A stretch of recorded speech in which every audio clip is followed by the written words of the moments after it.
सर्दियों की कड़कड़ाती रात थी और रामलाल अपनी झोपड़ी में अकेला था। अचानक दूर से किसी की चीखने की आवाज आई। उसकी धड़कन तेज हो गई। ये कौन हो सकता है इस समय? उसने खुद से पूछा। उसकी झोपड़ी में केवल एक टूटी फूटी चारपाई, एक मिट्टी का चूल्हा और उसके संघर्षों की कहानियां थीं। उसकी झोपड़ी इतनी पुरानी थी कि छत में जगह जगह से पानी टपकता, लकड़ियों की दरारों से ठंडी हवा अंदर घुस जाती और दीवारें मानो ठंड से कांप रही थीं। दिसंबर की कड़कड़ाती ठंड थी और रामलाल के पास केवल एक पुरानी रजाई थी जो ठंड से बचने का सहारा थी। एक रात रामलाल अपनी रजाई में लिपटा हुआ लकड़ी की आग के पास बैठा था। अचानक उसे दरवाजे पर खटखटाने की आवाज सुनाई दी। चौंकते हुए उसने दरवाजा खोला। बाहर ठंड में कांपते हुए 4 अजीबो गरीब मेहमान खड़े थे।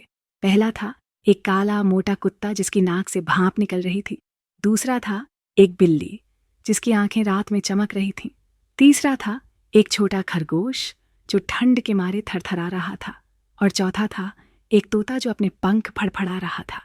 रामलाल ने हैरानी से पूछा, तुम सब इस ठंड में यहाँ क्यों आए हो?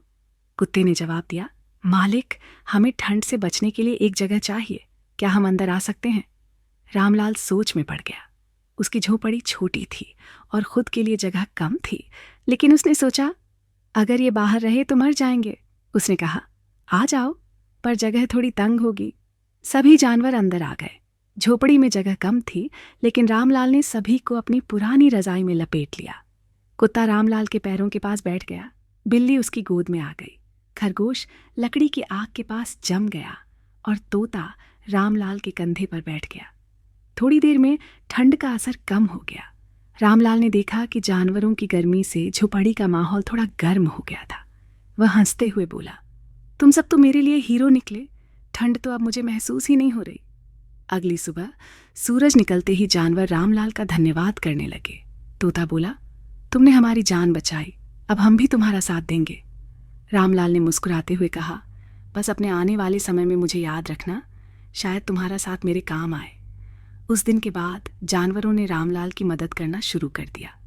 कुत्ता उसके खेत की रखवाली करता, बिल्ली चूहों से अनाज बचाती, खरगोश बच्चों को खिलाता और तोता उसकी छोटी दुकान के ग्राहकों को आकर्षित करने के लिए गाना गाता।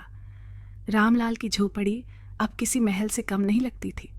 उसकी गरीबी ने इन मेहमानों की बदौलत खुशी और गर्मी का रूप ले लिया था और इस तरह ठंड की वह रात रामलाल की जिंदगी का सबसे खूबसूरत